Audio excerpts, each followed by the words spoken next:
నమస్తే అండి, అందరు ఎలా ఉన్నారు? Welcome back to resin lab by Netri designers. మనం కలిసి చాలా రోజులైంది కదా. అవునండి, చాలా రోజుల తర్వాత వీడియో చేస్తున్నాను.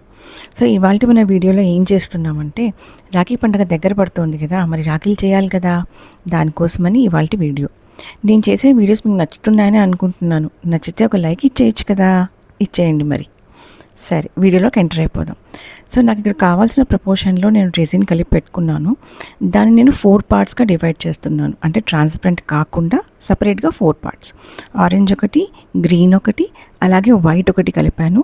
అండ్ లాస్ట్ 4th పార్ట్ ఏంటంటే కొంచెంగా రెజిన్ తీసుకున్నాను, అందులో గోల్డ్ ఫ్లేక్స్ కలిపాను. సో అన్నీ కలిపి పక్కన పెట్టేశాను. ఇప్పుడు యాజ్ యూజువల్గా మనం రెజిన్ మౌల్డ్ క్లీన్ చేసుకుందాం.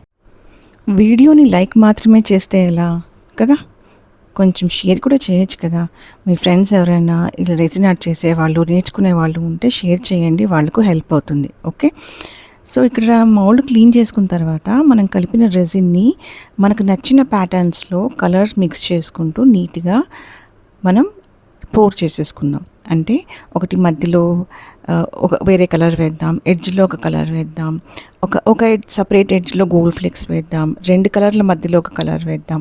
సో ఇక్కడ మీరు చూసినట్టయితే నేను రెజిన్ మౌల్డ్ రాఖీకి మాత్రమే కాకుండా ఒక చిన్న 2 ఇంచ్ కీ చైన్ కూడా చేస్తున్నాను. దీనికి నేను వైట్ అండ్ ఆరెంజ్ వేస్తున్నాను. దాంతోపాటు ఆ ఇంటర్సెక్షన్ పాయింట్ ఉంది కదా, వైట్ అండ్ ఆరెంజ్ కలిసిన పాయింట్, అక్కడ గోల్డ్ ఫ్లేక్ కూడా వేస్తున్నాను అనమాట. సో ఇవన్నీ మనకి ఎలా నచ్చుతుందో అలా కలర్స్ అన్నీ వేసుకొని ప్యాటర్న్స్ సెట్ చేసేసుకొని మన బేస్ రెడీ చేసేసుకుందాం రాఖీకి. ఇప్పుడు ఇది కస్టమైజ్డ్ రాఖీ కదా, సో ఎవరికి ఎలా కావాలో దాని ప్రకారంగా మనం చేసి ఇచ్చేయడమే కదా.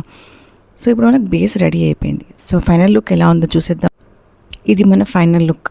ఎలా ఉంది? బాగుంది కదా. నా వీడియోస్ మీకు నచ్చినట్టయితే ఖచ్చితంగా లైక్, షేర్, సబ్స్క్రైబ్ చేయండి.